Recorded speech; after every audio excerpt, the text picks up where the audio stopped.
Ready. It's time to pop that other can. Oh, yeah. Good idea. I mean, I could do it during the middle of the show because it's always normally funny. that's the go-to move. But. It's always funny. We have 3 jokes on this side of the microphone. Okay. That was my name in high school. Popping a beer can. What's the third one? That's what she said. That's what she said. Okay. Great. Trifecta. It's a holy trinity of jokes. It's gotten us 10 years through this thing. Sorry, listeners. Yeah, so just prepare to... It'll be great. It'll be perfect. Yeah, so just prepare to... Y'all motherfuckers don't watch us play throughout the year, to tell you the truth. I'm gonna be real with you, and I don't care if I get fined.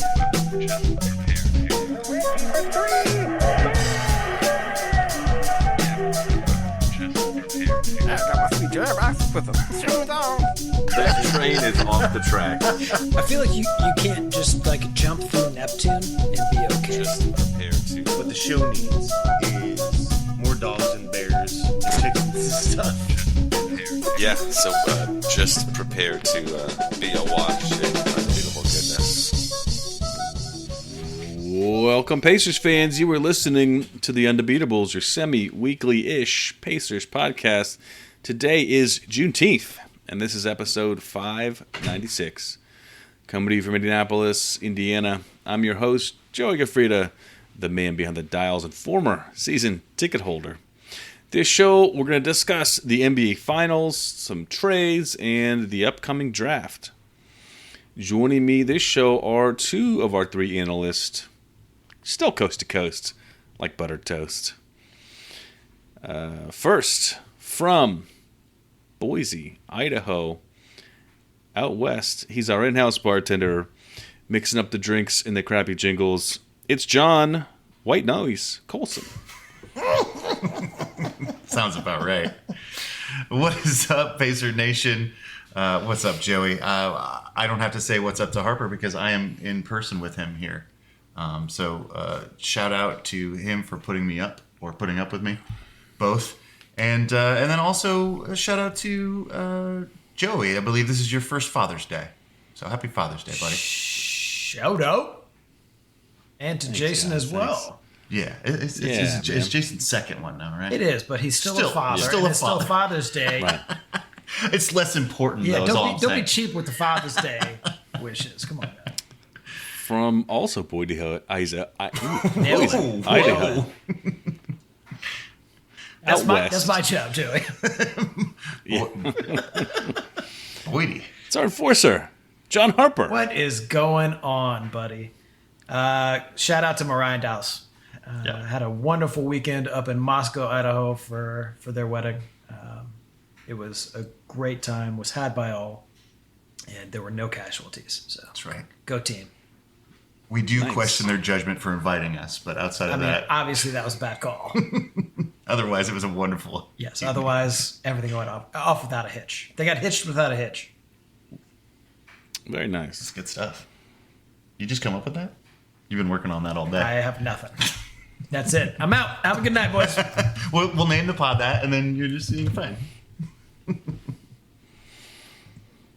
You know what? I'm glad that went off well.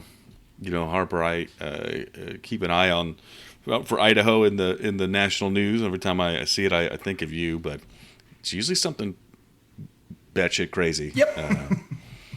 Yeah. So they you probably heard for the pride events going on last weekend. It was last weekend. But As we're it did recording, end this up is with- Sunday the 19th, so yeah, a week ago. Yeah. So it did. The one that made the most news was it ended with 31 dudes with zip-tied handcuffs around their back because they were hanging out in the back of a U-Haul and they were going to go make a little trouble. I mean, what day hasn't started hanging out with 30 of your best friends in the back of a U-Haul? I mean, that just screams we're here to have a good time, right? Hey, Yes. for the record, Yes. those dudes were Texans. Oh, They were out of state. but you know what though? I guess it's a pride event. It's just 31 dudes in the back of a U-Haul. I mean, I don't know. Sounds kind of like they're celebrating appropriately. Yeah. They were They were until they weren't. They were all wearing khakis and Crocs. Yeah, not great. But our governor actually had some good stuff to say about that this week. So Good. What about the lieutenant governor? No comments. She is still batshit. Yeah. Cool. Well, anyway, happy Pride, if you whatever y'all did for that. But yeah, it's summertime. It's the there's all sorts of stuff going on out in the world. Basketball has ended. The NBA basketball has ended. The finals were over this past week. You guys, I had picked the Celtics in 6, and it was the Dubs in 6. I felt like it was personal. Jason won that, right? Jason nailed it. Yeah. I think we picked for him, though. Not only that, but I'm pretty sure that when I picked Dubs in 7, I was like, I owe him because he moved me off my spot and got me. I'm pretty sure that I actually obliquely predicted Dubs in 6 and gave it to Jason. So you're welcome, Jason. And so it sounds like Jason's got a pretty high opinion of the Warriors. Picked them in 6.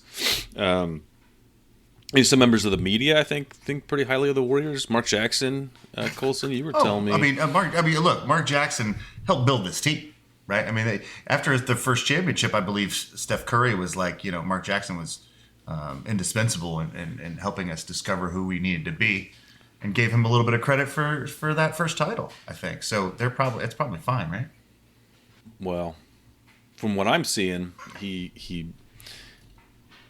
seems like he voted for Curry for MVP, and then also threw a little shade.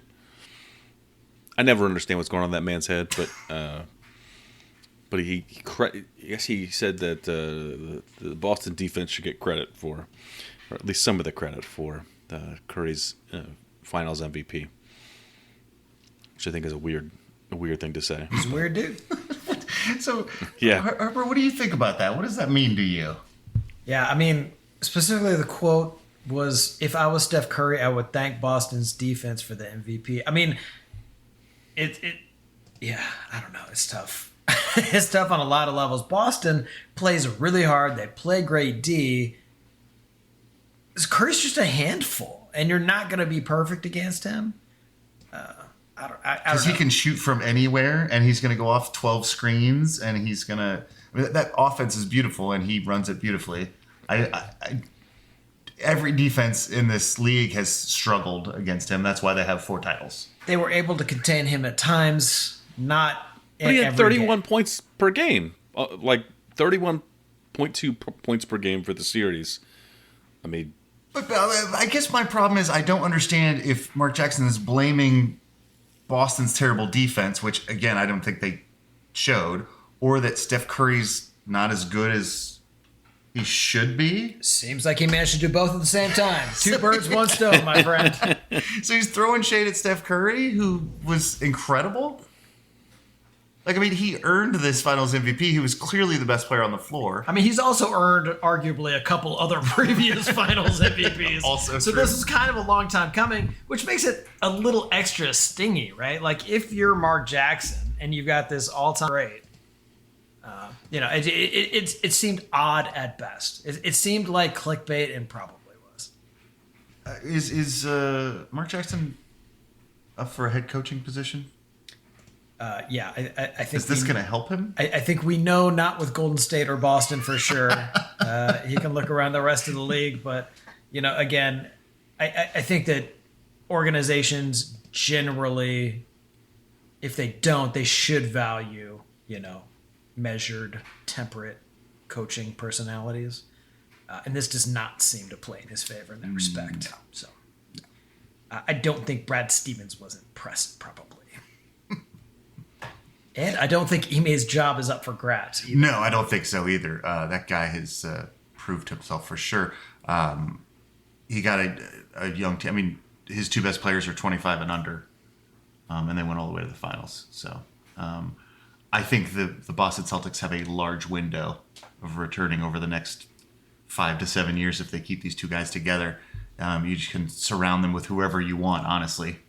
Even though Bill Simmons has lost his mind. Yeah, I did enjoy listening to Bill Simmons. Worried that his window was the Boston window was closed after losing this finals.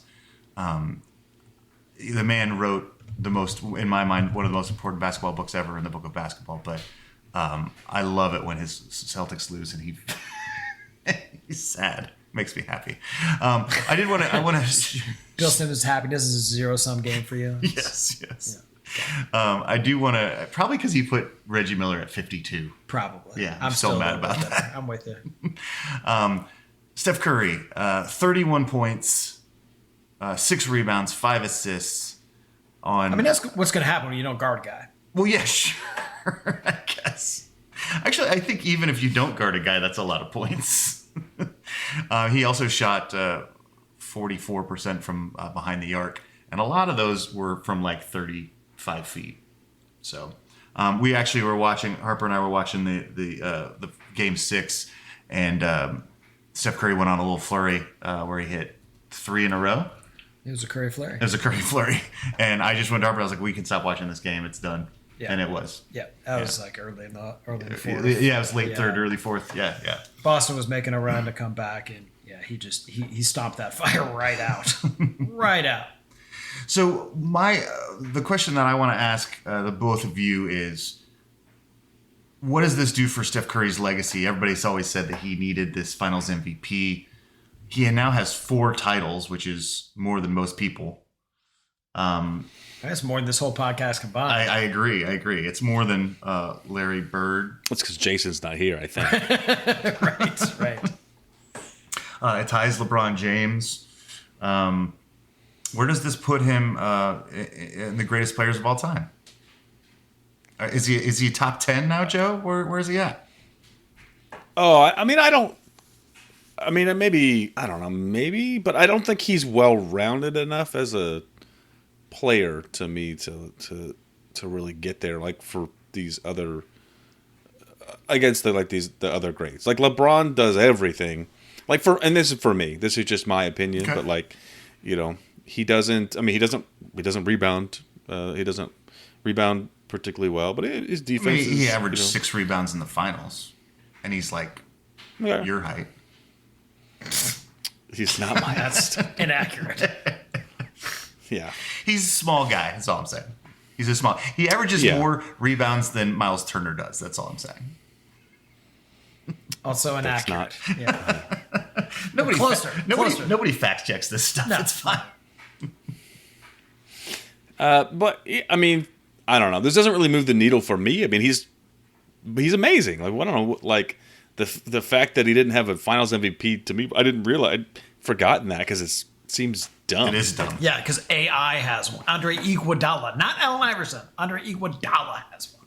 Because he had like 2 good games guarding LeBron, which is no mean feat to be sure. Sure, but it wasn't like he shut LeBron down. No. Okay, sorry. I'm still angry. No, I remember that one too. Who won it the other years that they had won? Oh, Kevin Durant, who's very, very good. He was. But he was good when, he was a good player when he was with a team that had a good leader. I mean, he's in Brooklyn now. They're done. His career is over. They couldn't get out of the first round of the playoffs. Wait, whoa. Kyrie's not a good leader all of a sudden? I mean, come on. Unnecessary shit. That guy. I think they just need to, maybe they just need to, there's like the one knucklehead rule and then the all knucklehead rule, maybe. You shoot the moon on knuckleheads, right? Throw a PG out there. So they need a few more knuckleheads and they're going to be fine. They're right there. They're so load close. them up. So close. Yeah, I mean... Harden couldn't even handle it. I think I mostly agree with you. Like, I agree that, like, this MVP felt like a fait accompli, Yeah. And how much it should... And because it was already in everybody's brains, it, like, shouldn't move the needle that much. But when you compare... First of all, the fact that you have to compare Steph to LeBron says a lot. Right. Yeah, no, that's fair. But also, even though Steph is not, and I won't quibble with this at all, he is not as well-rounded as LeBron James. But I would argue that he actually did more to change the way the game is played. Like, LeBron was such a freak that, I mean, he was just going to beat you, right? But it wasn't because he changed the dynamics. He just maximized what was out there already. Steph created new dynamics within the game with, his range, his accuracy, his ball handling. And that always, I think, weighs heavily on people's minds when they do these sorts of lists, for better or for worse, right? But, I think that he has a ton of gravitas. And I think if he's not top 10, he's knocking on the door. You think about players like Wilt Chamberlain or Shaquille O'Neal, where they actually had to create rule changes in the game. Yeah. Because no they were more so goaltending, dominant. Right? Because we got this guy who can just grab it out of the sky now. Right. So we have to change the lane. We have to change things so that the game can continue to be what we want it to be. What Steph did, they didn't have to change any of the rules for him, but he still changed the court. Because now you have to play defense at half court.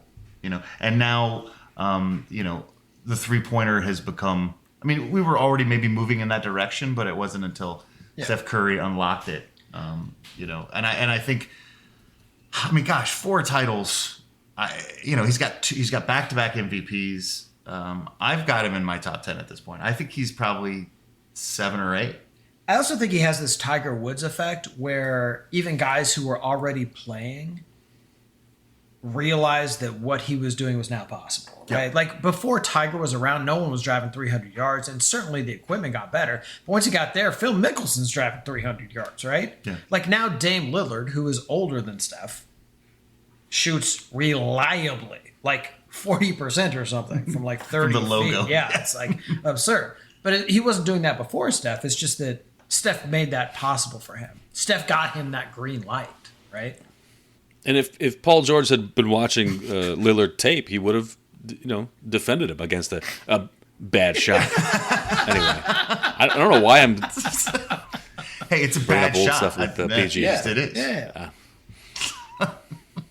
I'd not defend that again. It's a bad shot. Yeah. Oh, shit, he hit it again. Why does he hit it 40% of the time I do this? Paul George, not good at maths. You miss 40. You miss 60% of the bad shots you take. Is that the saying? That is the saying. An old tried and true saying. Yep. Yep. I just really think this is impressive. I mean, I didn't expect them to win the title this year. And what they do offensively, which is just constantly put pressure on the defense because of their shooting and because of their movement. But also what they do defensively. I mean, I think we think of this team as a jump shooting team, but they're constantly very good and in the top 10 in defense when they win these titles. So, And it's not easy to repeat those things. The thing that always gets lost in the mix is what a great job that Steve Kerr continues to do with this team. He's manufacturing consistency. Certainly the talent is there, but top to bottom, this organization is really strong. I mean, when you look at what they've done through the draft, right, their young talent is scary good.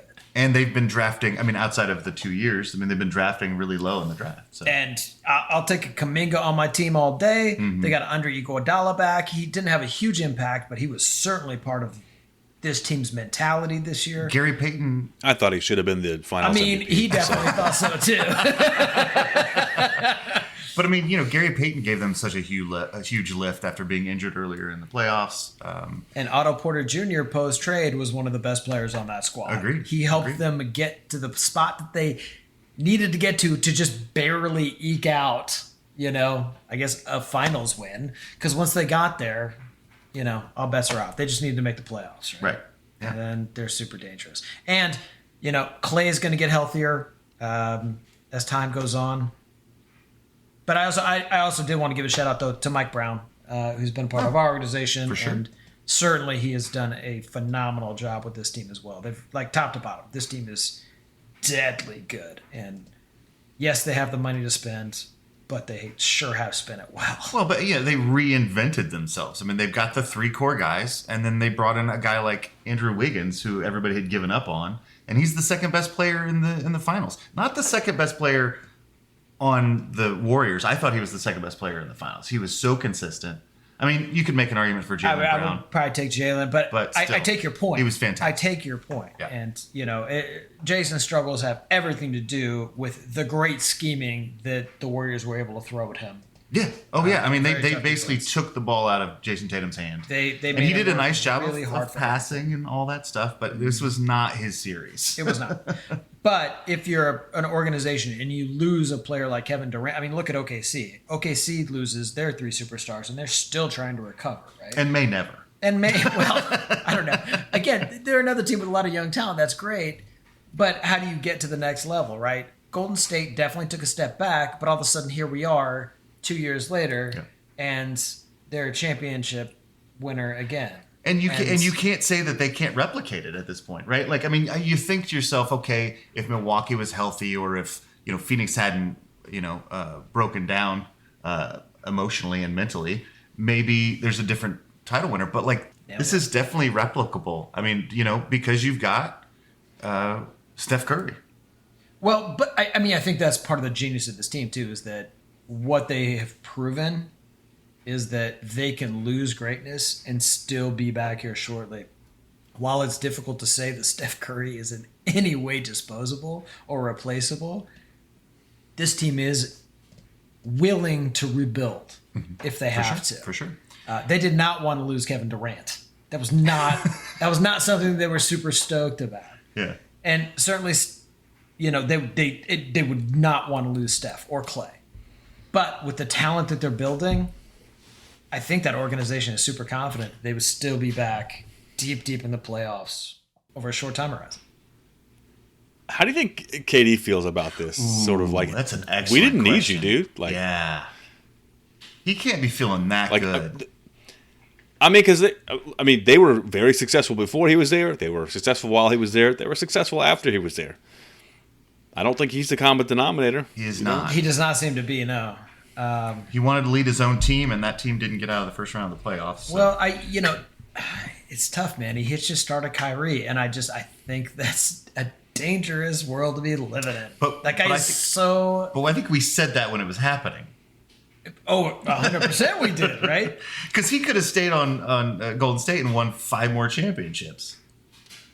He'd have been on this one. Yeah, he would have been on this one. They would not have lost this series because Kevin Durant was on the team. They would have fared just fine. And if he had blown out his Achilles, they still would have won it, and he would have gotten a chip. And he would have gotten that chip anyway, yeah.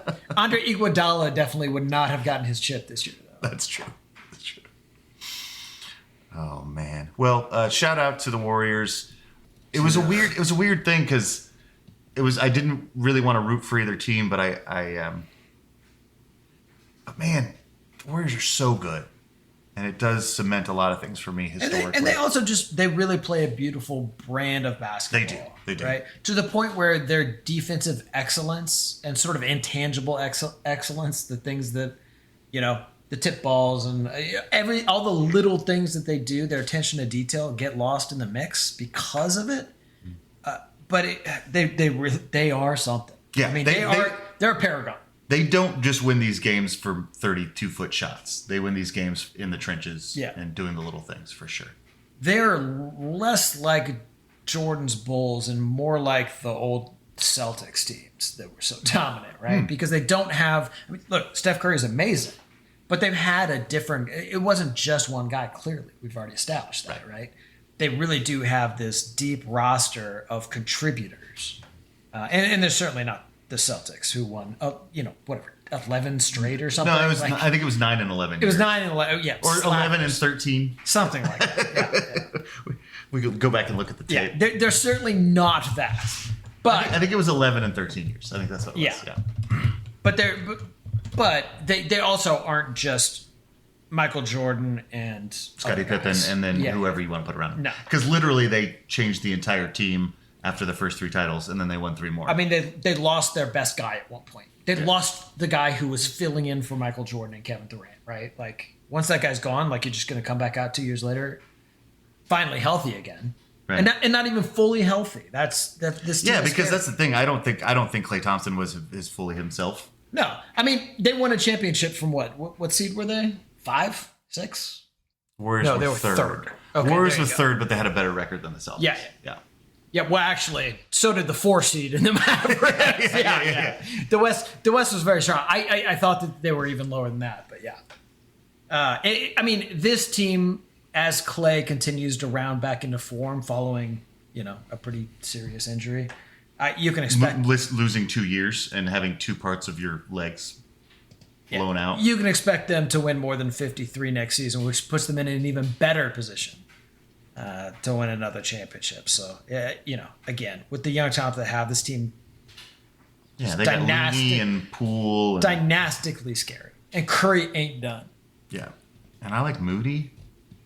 Yeah, you do. So do I. Kuminga? Yeah. Oof. All right. Well, I guess they're gonna continue to be around for a The while. rich get richer. That's right.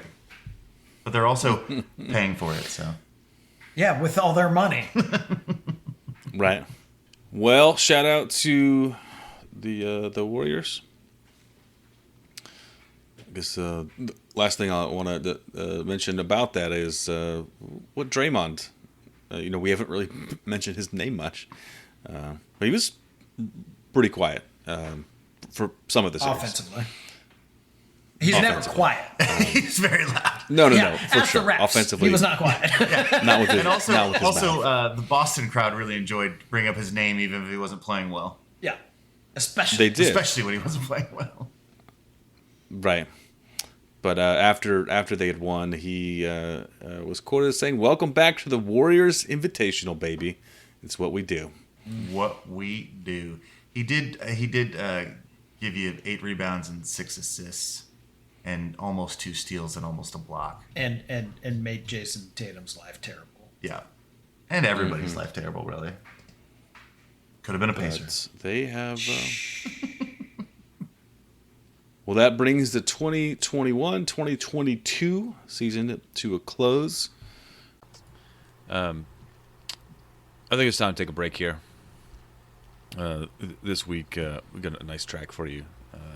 This one's from John Stamps. I think we've played some stuff from him in the past, but it's another good one. The track is 1999. Check it out. You can listen to it for free on SoundCloud. And you actually can download the whole thing for free, too. We'll get the link for you in the show notes. Check it out. John Stamps.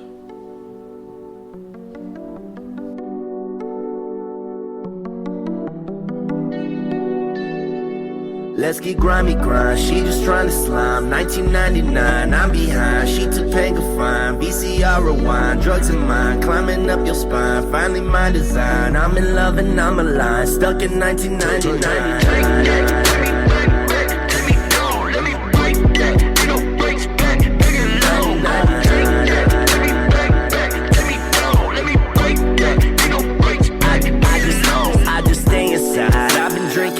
I've been staying high, play with fire, just don't play with me. I don't play a lot, pay to play. We don't think so, nah. We don't need you guys, we do it. We don't even try. I can't even lie. Fucking A, y'all can make the grade. Couldn't graduate, had to wait. Now we out of state. People gravitate, then the gray. Had to grab a nade, made me salivate. Had to ways in the alleyway, several dabs a day. What the Mr. Chapel, I'm on my Sistine Chapel floor. I'm bad as far as apples go. I'm riding fast, the boy headband like bashing, bro. I'm kinda what you wanna call it natural.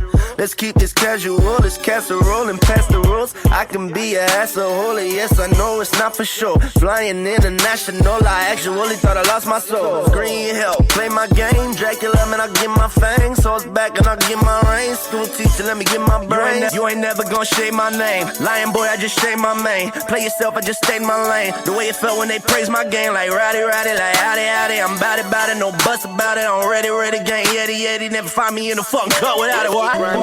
She just trying to slime. 1999, I'm behind. She took Panga fine. VCR rewind. Drugs in mind. Climbing up your spine. Finally my design. I'm in love and I'm alive. Stuck in 1999. Take it to me back, take me down. Let me bite that. Get a waist back, make it low. Gon' take that to me back, take me down. Let me bite that. Get a waist back, make it low. like my new nickname for you? White Noise? Yeah, we didn't go to White Noise. We got to talk about it coming out of the break. What do we got to talk about? Well, you got to tell me who it's from. We get to guess who's it from. Oh, no. I just made that one up. It's happening on the spot right now. Ouch! Ouch! I thought it was going to be one of those. No. Came from Joey, listener Joey. That was great. I just assumed, because you've been playing the game where you've been giving me nicknames from. No, I know. And then I forgot other to do NBA it. players. And I forgot to do it for a week or two. And then, but I had just thought about that one. Then I thought that would be a good name for you. It's excellent. Oh, man. I'm very happy. I'm not going to live this down. I love it very much. Not white chocolate. No. Not noise with a $sign. With like a with like a cent sign on it. Yeah. Yeah. White Noise with a cent sign. Yeah. Not even $1. Nope. Don't make sense. Nope. That's brutal. I didn't realize I was being sabotaged like that. I thought we were gonna like talk about it and figure out it was like Austin Crozier's nickname or something, but no. Yeah, that would be Just better getting- for you. Just But getting chumped. Well, someday now someone will have your nickname. yeah. Oh, good call. Yeah. Let's draft the big goofy white dude and call him Chet Holmgren. Chet Holmgren. We'll The call him White White Noise. Noise. So that I can get off my back. Yeah. What's TJ's nickname? McConnell, not Warren. Call him White Noise. We can call him White Noise. That's not bad, actually. He's the coach on the floor. And he is chatty. He's chatty He's with chatty. everybody. Okay, we got a new nickname for TJ McConnell. And, well, you just Like lost how your you best tr- nickname.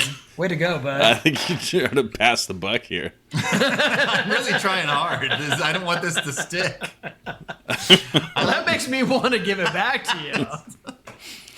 No, that's why like I said, I think something closer to, I was known for my sausage in college is better. Originally, you said high school. Now we're in college, so I mean, I don't think know. everywhere I've been known for my sausage, just like Bob Evans. That could be my nickname, Bob Evans. Bob Evans Known for my sausage. and shitty service. Doesn't work great. Doesn't work great. 2 on the nose. All right, team. Let's do this. What are think we we doing? did it. I think that we just call it a show. Okay. You got a stat of the week or something, probably, right? I do, yeah. Okay. Well, let's keep going then. All right. We are back from the break. Oh, so we're just doing that now? Do- We're just back from yeah. the break? Okay, sorry. Oh, yeah. I thought we Oh, came yeah. back from the break a long time ago. No. Go ahead, buddy. I mean, we did. I'm We keeping did, all this but, in, so might as well. That's fine. That's fine. That's fine. I was actually a little sad that I hadn't introduced it before we started, going to town on you. On your ego. You took your ego out behind the woodshed. I just, I couldn't hear it when you took him back there because of all the white noise. It's weird. This can't stick. This can't. God, Dolph. Oh. I don't know why you hate it so much, but the more you hate it, the more I love it. I think it's too on the nose. I think I'm just very white and very noisy. I think that's the problem. And I have a podcast to be noisy at people. Hey, we'll see if we get it. If we get no listener complaints, it sticks. How about Yes. Wait a second.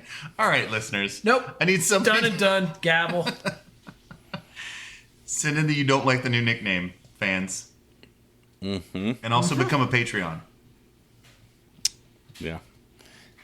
Yeah, send us $10 and tell us you love white noise, please. Yeah. Okay, I will stick with it. If we get even a single Patreon over the white noise nickname, you can go ahead and record Give me it. a second. You're gonna be a Patreon. No. I'm already a Patreon. Not from the I'm four of us. yeah. And not from any of our parents. You can start introducing All me right. as White Noise if we get a Patreon. All right. Sounds like we got a pledge drive going on. The white noise pleasure. Yep. Bring out some NPR vibes. White noise tote bag. Mm-hmm. Yeah. There you go. Need some white noise fan art. Yeah. Perfect. All right, Colson, let's get the spotlight off you for just a second. Thank you. Jeez. And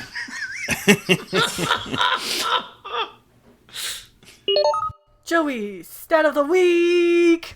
I was reading an article this week. I took a break from my doom scrolling to check out this article I was looking at. It was about the Magnetar. Have you guys heard of the Magnetar before? Favorite dinosaur. It sounds like a dinosaur or like superhero. a supervillain. Yeah, supervillain. Yeah, maybe. Or a supervillain, yeah. Magnets are cool. It sounds like maybe it's like Magneto's half brother or something like that, or, I don't know. Or Magneto and a dinosaur had a baby or something. Yeah, that's exactly what that is. We should write that comic book immediately. Actually, that's really good. Yeah. But it turns out, sorry. Dinosaur covered in magnets is all I can see now. It's great. they're basically these neutron stars that get real wild, and they're small. They're like even in neutron star terms, or so it's like the size of Manhattan. Oh wow! So for small. Neutron star, that's small. But the thing that caught my eye was, things like how many different ways to die you have from these, extraterrestrial objects. And really, as I got through this one has it had some new ways to end you, and I thought that was quite interesting. But these create the strongest magnetic force. I'm guessing. Yeah, magnetic fields in the universe. And apparently they are so strong that if you got within 1,000 kilometers, you will perish immediately. And the way that happens is the magnetic force is so strong that in the article it says you are just disassociated, as in it takes the atoms and it just decouples stuff. Right, everything just gets disassociated. There's no more. The atoms are not going to be connected the way they were. Electrons don't care anymore. Yeah, they're out. So you just kind of, you're done. You're done. You're done, son. So what's the nearest magnetar to Earth? Do we know? Let's see. I don't think there's anywhere near us. Okay, good. Because you just give me another reason to stay up at night. Have these been proven, or are these theoretical? No, I think they have been proven. Okay. Oh, so the diameter is about 20 kilometers, but they still hold twice the mass of the sun. Oh, yeah. Seems like a lot. And a single teaspoon of the neutron star material would weigh around 100 million tons. Oh my goodness. So is that metric or? And would it only take a tablespoon to shatter all of the atoms on Earth? No, I don't think so. Okay. Well, you just can't get close to it. That's all. Yeah, that's all. And so apparently neutron stars are only about 12 miles, so that's about the size of Manhattan, more or less. So these are similar in size to other neutron stars. It sounds like. But they're heavier. And more magnetic. More magnetic, yes. I don't know that they're heavier. Okay. But the thing that makes, I don't know, the thing with these that always just catches my eye, aside from, what it would do to your bodies, is just the insane scale of just the, how much bigger they are, either bigger or powerful than they are. Mm-hmm. So the surface temperature is 20 million Kelvin. I don't know. I can't really comprehend that very well. Yeah. I mean, I could also tell you that a magnetar has a magnetic field that's 1 trillion times stronger than the Earth, but that doesn't really make any sense. 1 trillion times? Yeah. Like we use magnets to find the north from thousands of miles away, and this is 1 trillion times stronger than that. So I really do think that the next Jurassic Park movie should be Magnetar. Magnetar. And it's a dinosaur that's like attracts metal. Okay.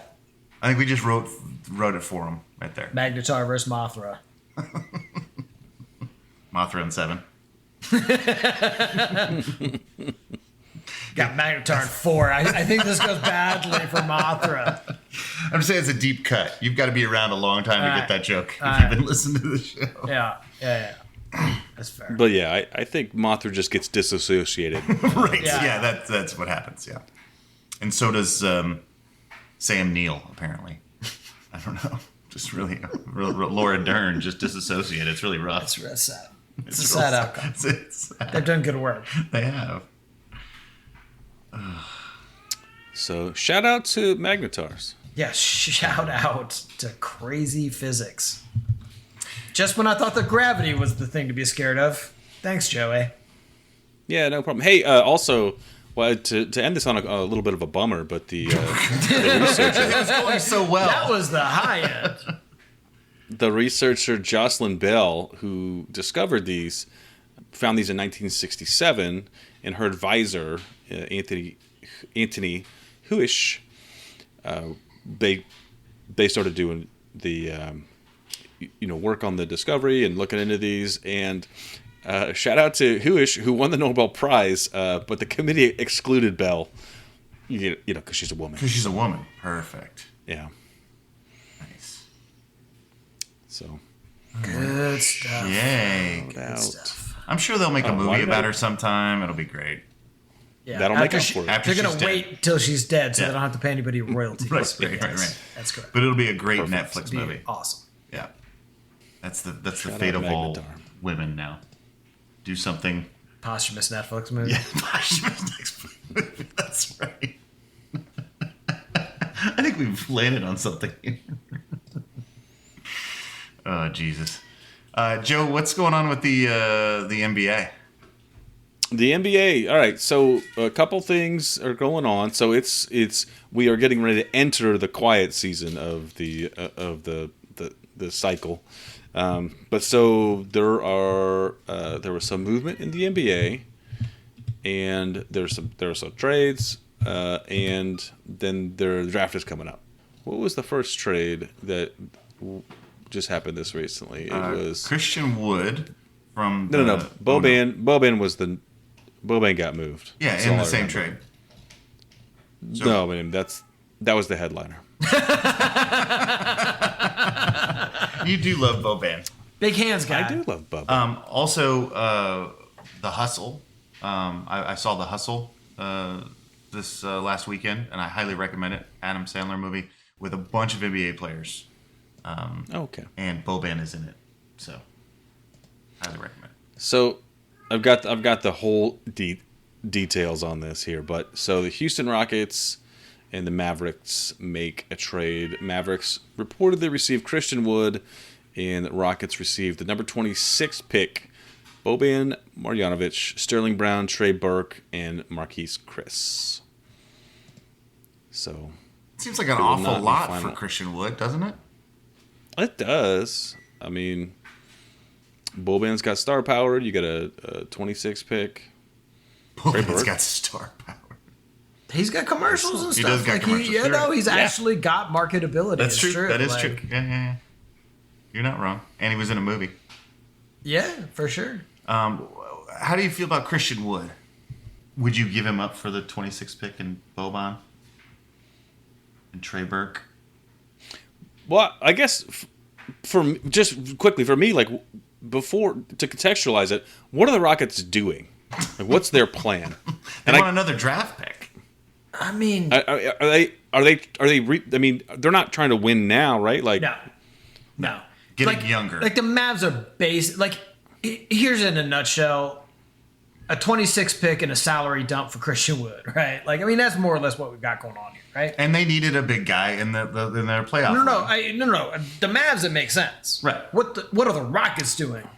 Is the question. Is the question. Because Christian Wood, we can talk about what he is. He's a stat guy. Like, if you're a Moneyball GM, you love this guy. I mean, forget the 18 points game and however many rebounds. You know, a PER over the course of his career as high as 23. What? Yeah, this guy plays ball. He last year was 17, 10, and 2. Like, his stats continue to impress. Christian Wood is good. He also shoots 40% from 39% from the range. Yes, he does. Wow. Christian Wood is excellent. Okay. So what were the Rockets doing? They were taking on, in my mind, because they're taking on the salary dump, the only thing that makes sense is they think that they're real players in the free agency market. Because it's not like they need the money to sign their current players, because no one wants to be there, and they still have John Wall, don't they? Yeah, no, this doesn't seem, what it says to me is Christian Wood is too good, and we want to be bad some more. We're going to go ahead and give this up for a draft pick. They were like, I don't know when his contract was up. That's worth knowing. But I can guarantee you he wasn't re-signing. So the short answer is that they just know for a fact that, at least in their own minds. Who wants to be there? I mean, that's the real So question. he's an expiring contract. After next year. Right. No, well, so this will be his final year of his contract. This upcoming season. Right, Yes. right. Yes. It still doesn't change, but like they're very sure in their minds that they can attract free agents to Houston, and there is good reason because of the way that money works. The guys want to go no state tax. Yeah, it's a tax friendly state. For sure. Great strip clubs, I hear. Sure, if you're into that. They have really good beef. People love steaks. Sure, man. There's lots of stuff in Texas. Also, Clutch the Bear. Yeah, and sadly, I think that might be the fourth selling point on that team before any other player or coach. Yeah, when he's not in his diabetes treatments, I mean, he's out such there, a great monster, right? Oh dear. I disagree. Again, they were going to lose the guy anyway, so getting anything out of it was probably worth it. I think probably what's going on in their brains is that they could daisy chain a couple free agents together. Be like, hey, we can get this guy. Do you want to sign if we get this guy? And maybe they can banana boat this thing, and get a couple guys that are worthwhile because they're going to have all the money. I just don't.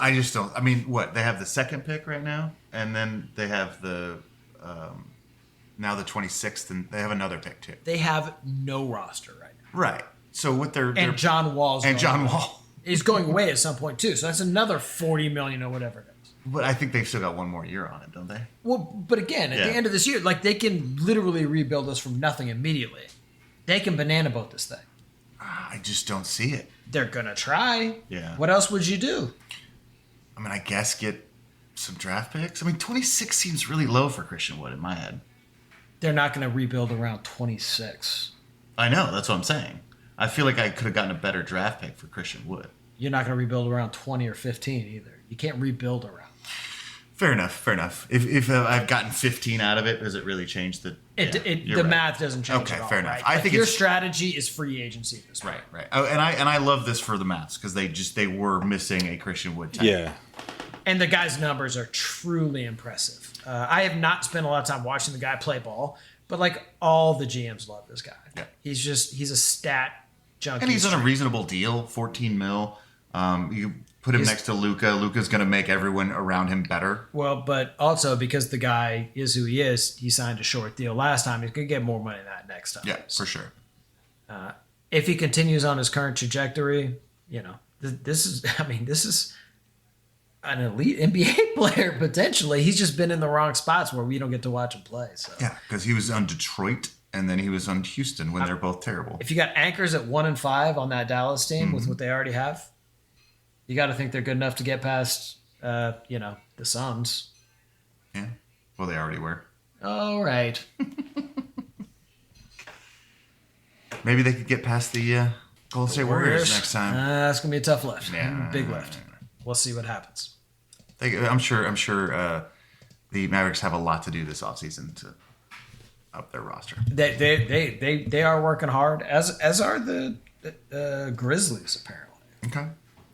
See what happens. Well, and that's what's interesting. I think there's a lot of people out there trying to make trade moves over these draft picks.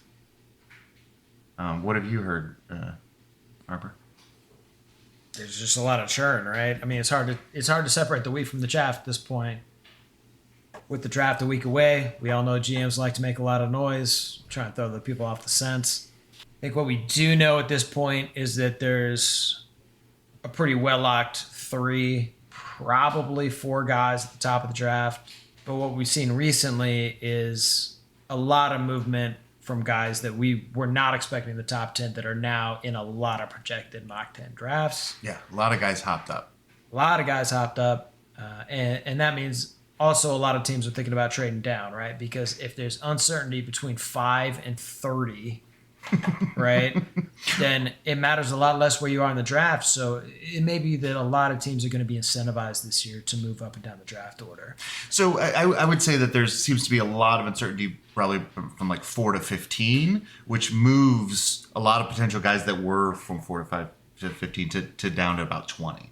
Like, I'm not sure we go all the way uncertainty to 30, but there's a lot of moving parts. I mean, it depends on who you talk to, but I can't remember who it was, whose article it was, but some CBS guy who was like, yeah, I don't remember this much uncertainty in the first round. Wow. After the top 4. Okay. And at the moment, it feels like it. Like, even if you subtract that part of the draft, there's definitely just a ton of churn out there. And again, because GMs are always playing this weird psychological chess game with each other at this point in the season, it's really hard to tell how much is smoke and how much is fire. But there definitely does seem to be more talent than we thought in this draft. For sure. That is definitely, I went on a huge, devastated, sad rant about how the future of the franchise is over because we got the I think sixth you pick. wanted to sell it. I think I wanted to give it away to Seattle. I think is what I wanted to do. That's what happened. Yeah, or Vegas. I was devastated that we got the 6th pick, and now the more you read, there's just a lot of guys that are showing really well in these the combine and in these pre-draft workouts, and and also when you look at a situation like Houston trading away Christian Wood, you're pretty sure they're going to take a big guy at the 3rd spot, but that's all you know, right? Because, there's going to be 2 big guys available probably. Right. I mean, dominant logic says Jabari Smith, Chet Holmgren, Paolo Banchero, Jaden Ivey in that order. In that order. Okay. Dominant logic. Okay. But we don't know for sure. Those 4 could move around. Of course not. Right. Okay. But it sounds like Houston's locked in on a big, though. It doesn't sound like they're going for Ivy if they trade away Christian Wood. No. Yeah. What about, how do you feel about the Thunder? What are they doing?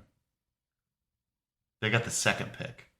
You're saying Chet Holmgren, huh? I'm saying they're going to take, like I said, those 4 picks are locked. All right. Got it. I'm assuming that anybody who wants to trade up or down, you have to talk to those 4 teams. You can make you can make guesses about what's going on in there.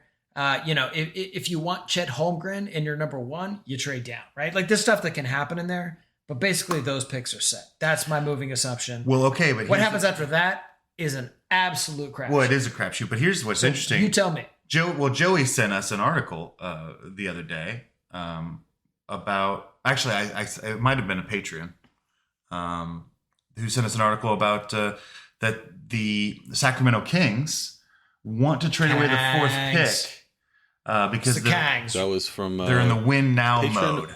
Win now mode. Mike Morrow. Patreon. Who's Shout that? out. Shout out. Thanks for keeping us up to date on the Slack. These are things you can do if you're a Patreon. You can be on Slack and send us information we need for the pod. But yes, which we all read in great detail. We do, Colson, for sure. Yeah, I do at least. Yeah. It sounds like the Kings really want to trade away this 4th pick. The Kangs. I'm sorry. Thank you. Sounds like the Kangs really want to give away this 4th pick for a useful player. Yeah. And, not Jaden Ivey. Right, not Jaden Ivey. Who's potentially a franchise changer. Right, but they don't want that. Yeah. They have lots of cards. They don't care. He is, admittedly not a great fit. But they also famously passed on Luka Doncic because he wasn't a great fit. Because he wasn't a great fit. Who has now taken the team that did take him to a conference finals and narrowly missed out. Right, with like no one on his squad. I mean, I know you disagree with that, but I do. he doesn't have a ton of help right now. He's awesome at basketball on that way. Yeah. And look, in fairness, I undervalued Luka going into that draft as well, for sure. Yeah, but they don't pay you millions of dollars to figure these things out. I mean, this is accurate. You guys don't pay shit. Fair enough. So if that means the fourth spot is up for grabs, that's something we could try to get into. Do you want to trade a win now player for the fourth pick? So you're telling me that Sacramento Kangs, definitely the Kangs in this scenario, want the 6 and Brogdon for the 4? Or 6 and Miles Turner? So they can do the Sabonis Miles Turner lineup that works so well for the Pacers. They want no part of that experiment. No, they've got way too much film Kings on that experiment. Okay, well, what about a Brogdon? He works well with the plotting Sabonis. Plotting Sabonis? I think Sabonis runs the floor very well. I mean, he does, but I mean, whatever. He does do a low post game that you could. I mean, I don't want to tell the Kangs what they should already know, which is that, Darren Fox and Sabonis run the floor really well. Really well together, yeah. Adding a slow guy to the mix because of, who's maybe not a great fit, while you pass on fit is probably not a great idea. But they could also get a ton of talent at 6. The question is, Colson, are you willing to trade away Malcolm Brogdon and move up 2 spots in the draft? I mean, do you like Jaden Ivey that much that you're willing to go from, Keegan, who we were very high on 2 weeks ago? Very high on Keegan. Is the delta between Keegan Murray and Jaden Ivey, Malcolm Brogdon, good? I would say no, but what I would say is that I don't really want Brogdon on my team. Sorry. Cool. I didn't mean to wait till you had wine in your mouth. Yeah, you did. No, at this point, I think for me, I think Brogdon's a salary dump. I think we just signed him to this huge contract where he's the top paid player on our team or close to it. Maybe Buddy Hield. Yeah, him and Buddy Hield are. Yeah, right around the same. Jousting. And he does not fit with this young roster. Look, he's been a soldier for us, but he can't play more than 60 games. It doesn't seem like he's the locker room leader that we thought he might be. Just because his nickname is the president, that doesn't seem to translate. Or at the very least, we're happy with where Tyrese is in that process. Yeah, no, look. I've got, clearly I'm saying bad things about Brogdon right now, but I like him. I like him as a player, but I don't think he's been the defender I thought he was going to be. He's a very efficient scorer, but he plays at a different pace than the rest of our team that we're trying to create right now with a Halliburton. We had the experiment. We had 10 games with the 2 of them in the backcourt. It's a small sample. I know, but it did not jive at all. It was very. I'll admit it didn't look great. It did not look good at all. I'll admit it didn't look great. And you basically have Brogdon taking the ball out of Halliburton's hands, and that's not what you want on this team. That didn't look great. No, and they just move at different paces, and so it slows our team down. And look, like I said, I want him to end up in a good spot and be happy, but I think.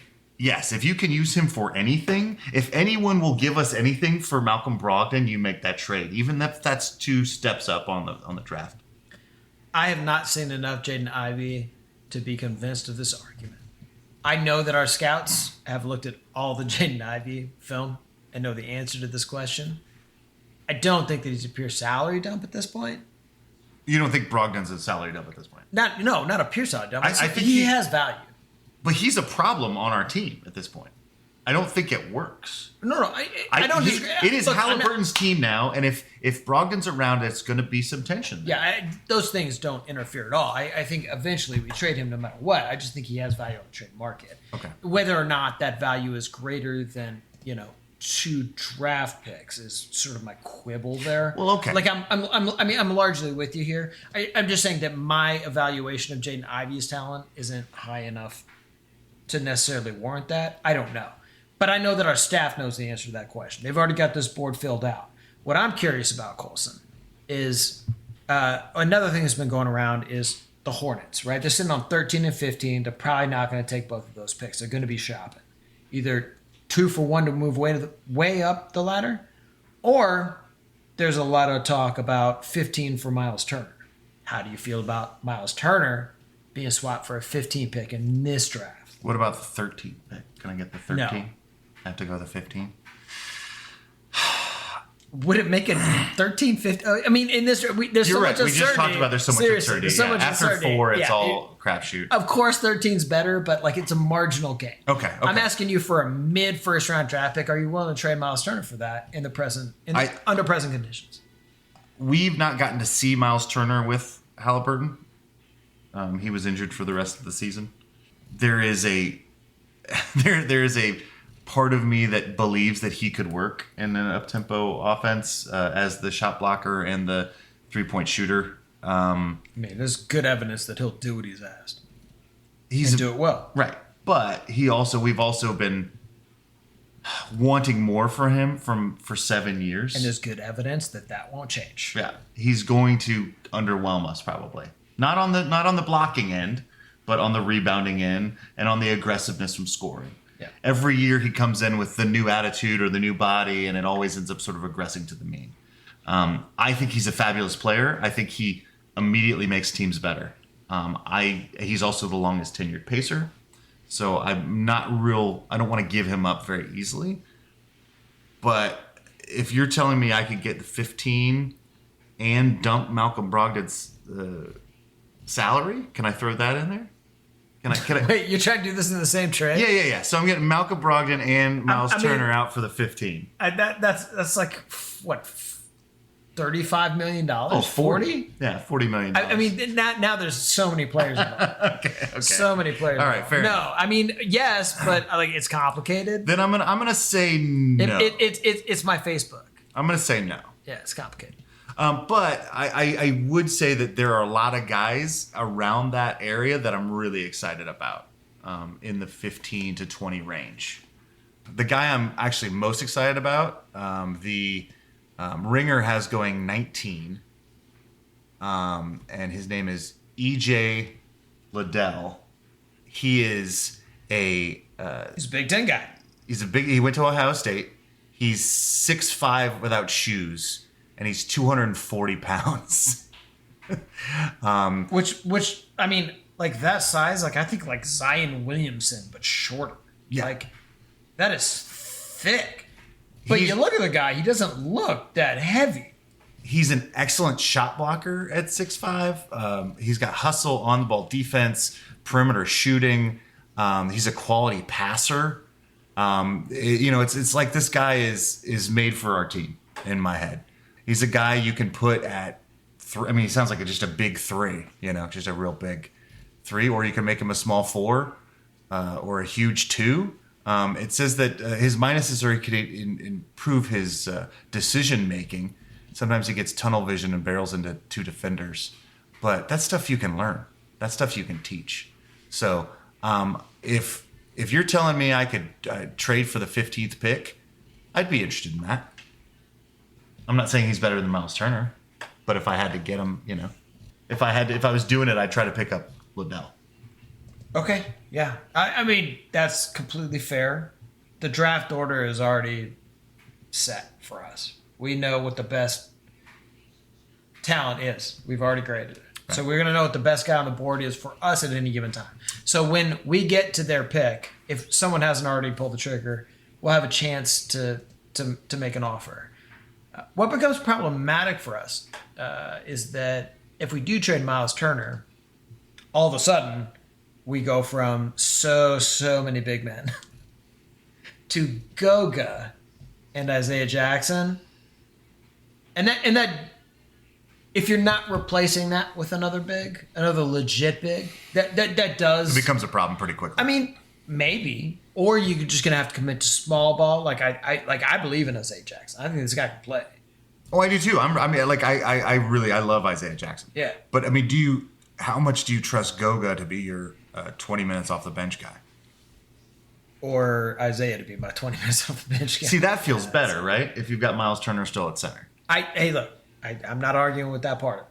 So there's question marks there for sure. If we can get Keegan Murray at 6, he's a guy who can play the 4 for you and small ball center. So I can tell you with certainty that the Isaiah, what did we decide? Isaiah Jackson went 22nd in the draft. Yes. And Carlisle says he's the best athlete he's ever worked with. And he can guard 1 through 5. Yeah. 1 through 5. Yeah. So if you were to trade Miles Turner for a similar a similar draft talent, you can't say you got fleeced to just get younger at the position. There's just a vanishing value to blocking in the NBA. The farther away the shots get from the rim, the less it matters. It was already a coin flip over whether or not you got that ball back. And now the further away you get from the rim, like, it's just the talent doesn't mean what it meant in the 90s. No, I agree with that, but I also agree that there's always going to be value in going to the basket as an offensive team. And if there's somebody to meet them at the rim that actually can intimidate them, that's useful. And I'm not saying Isaiah Jackson can't do that, but what he can't do right now is shoot threes, which Miles Turner can. Kinda. All right. Well, I mean, basically what we've decided is we're going to get rid of the only other two veterans on our team, which is Malcolm Brogdon and Miles Turner. So get young. As a Corson's in full rebuild is what you're telling me. We are in full rebuild. Okay. Let's do it. Let's trade guys for draft picks, salary dump them, and see what happens. For my money, I would be a little surprised if we don't if we were to trade Miles Turner without a pretty firm plan in place about how we wanted to treat that. I'll be pretty surprised. Malcolm, on the other hand, I think we probably Are you with me on that? That we're going to take whatever deal we can get. I think that he's not. Who wants him at $25 million? I don't. Like I said, it's nebulous to me exactly what his value out there is. I think that we can. He has value to the right team at the right time. He's just not right now a good fit for us. Unfortunately. Does that mean he makes it till the trade deadline on our team? And that's not going to be good for us. Do we pay him to stay home? I don't think he hurts us at all. I think he hurts us on the floor. I'm not saying he's a bad locker room guy. Well, I think you could, if you don't like him on the floor, then don't play him on the floor. I don't think that hurts you in the locker room. I think he's that good of a dude. I really do. But now your highest paid player just sits the bench. The GMs don't run the road. That's true. It's true. Doesn't matter how much money you make. If values matter on the value is on the floor, right? I just don't think that he's going to take that slight and destroy the locker room over it. I don't believe he's that guy. Oh, I don't think he is either. I think he's a very good dude. And so armed with that knowledge as a coach, I think you're comfortable with him. Your minutes are limited in this way. Right, you're coming off the bench at 2. Yeah, or whatever. Or even if you don't play. I think you have the power to do that. Okay. I don't think it's ideal. No. But also, we do have plenty of cap space right now. We've got to hit the minimum, the floor. So. Yeah. Excellent. Get all those free agents. Oh, yeah. By the way, so after we do all these great draft trades and stuff, we'll just bring in a bunch of free agents. Tim Duncan's out there. Yeah. I heard he's free. I'll take that. So how do you feel about all that, Joe? Are you ready to just cough up everybody just like Harper and I are? Yeah, no, not at all. But are you a big Malcolm Brogdon apologist? No, I wouldn't say that. I guess I feel like he's had his run on the team, and I'm with Halliburton here now. I'm kind of into that. If we can get those two to work together, run a 1-2, maybe that'll work out, and let Halliburton just run with this. I don't know. How about Miles, though? You want to keep Miles? I like Miles. How do you not like Miles? He's a likable guy. Yeah. No, I'm a big fan of Miles. But all this stuff is like contextual. Like, is he the best player? If he's on the best player on your team, you're not going to win those chips. Yeah. If he's your 4th best player, you could potentially. That's for sure unproven. But I'd like to see more evidence of him being the 4th best player on our team. Hey, I would like, as long as the championships are involved, yes. I also don't want that to happen by him just like playing worse. I guess that's an option. I don't want that to be the way it happens. I think that he could get traded to a team that's vying for a championship and be the 4th best player on their team. I think that's a thing that could happen. just not currently on our team. Like, what if he was on the Phoenix Suns? Yeah, he's not the fourth best player on that team. And he's Agree a to terrible fit. agree to disagree. What? What are you talking about? I don't know. I don't think they're keeping Ayton. They didn't pay him. They're keeping DeAndre Ayton. They didn't pay him. I think they're moving him. I think that Miles Turner would be great on that team, and I think he could be their fourth best player. I think they're worse with Miles Turner than they were with DeAndre Ayton. Okay. And they did not make the conference finals. Well, it's because Chris Paul's a little bitch, not because He's still there. He's the second best player on that team. Yeah. And that's not going to change. I mean, look, he could be the fourth best player with Chris Paul's not a little bitch. That would be helpful. Definitely be helpful. Fair enough. Well, there's a lot to this, but yeah, Harper, you are correct on that, though. I've got exciting news for the fans. What's that? I know we normally, during the season, put out a Monday show and a Thursday show. But in the off season, we tend to put out whenever we want to, I guess. But the draft is Thursday. And so Friday morning, you will have the full Undebeatables response to it, even if it's just me talking into a mic. Very excited.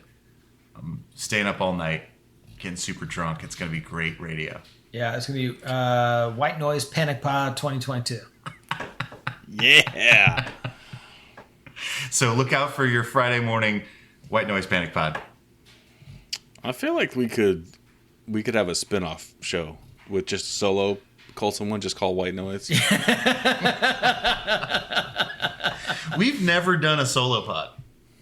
Interesting. I mean, yeah, no, we would never have done that. Kind of by definition. Yeah, guess good call. Joey's never done a solo pod, I guess. Is what I'm Okay, gonna say. that's a fair point. Joey, why are you slacking? I mean, Been waiting for those verbal blog posts. I thought that's what our podcast was. Just a verbal blog. No, it's just white noise. It's just white noise. All right, team. Well, I think that should wrap it up for the day. I'd like to thank everyone for listening. As these gentlemen said, the summer is we release sporadically when the inspiration strikes. So Colson may have some special project up his sleeve. Yeah, you'll get some classics coming out, and you'll always have the Undegoogleables all summer long. Mm-hmm. That is Cat or baby? Is that It's a white noise guarantee. It's a cat. Cat. Okay. Cat. But yeah, so but hit us up on the social medias. We're always there. We're in the cloud. You can use Twitter. We are at Undebeatables. We're on Facebook.com/The Undebeatables. Our website is theundebeatables.com. There's a contact form that you can use to send us a message there. You can send us an email. Shout out at theundebeatables.com and our website /store. There's a little bit of swag. For our once and always coach, Bobby Sick-Leonard, and the architect, Donnie Walsh. Turn out the lights. The party's over. I'm sure Waywin excels at Skyping, right? Hey, He's all right. I gotta say, we were both very impressed that Waywin was sitting up in the grass the other day. Did you have? He can. Was he propped up on something? Yeah, we might have No. we might have theorized No, that he he's- was set up like a lean-to with like a stick in the back. No. He's got some good core strength going on. Nice. And in fact, yesterday, I had him out in the front yard again, and when I put him down, I kind of like usually put him down on Leave his him. belly or something so he can Just drop him off. just just long enough to go inside for a half an hour or something. Just a quick nap, trip to the store. Right. The odds of him crawling out of the yard. Yeah, so low. Yeah. No, I was like I put him down, like on his belly, and then, he rolled over, and then he sat up on his own. I didn't even get, Nice. That is awesome. Yeah. Probably because he didn't like his he's- face in the grass. Come on, Joe. No, he was on a blanket. He was on a blanket. Man, who doesn't love this? I mean, every baseball fan knows the smell of the fresh cut grass. Man. It's great. Joey's never cut his grass. What are you talking about? I cut it. I cut it like a couple weeks ago. It's time. I haven't had time. I understand that, but I'm allowed to make fun of you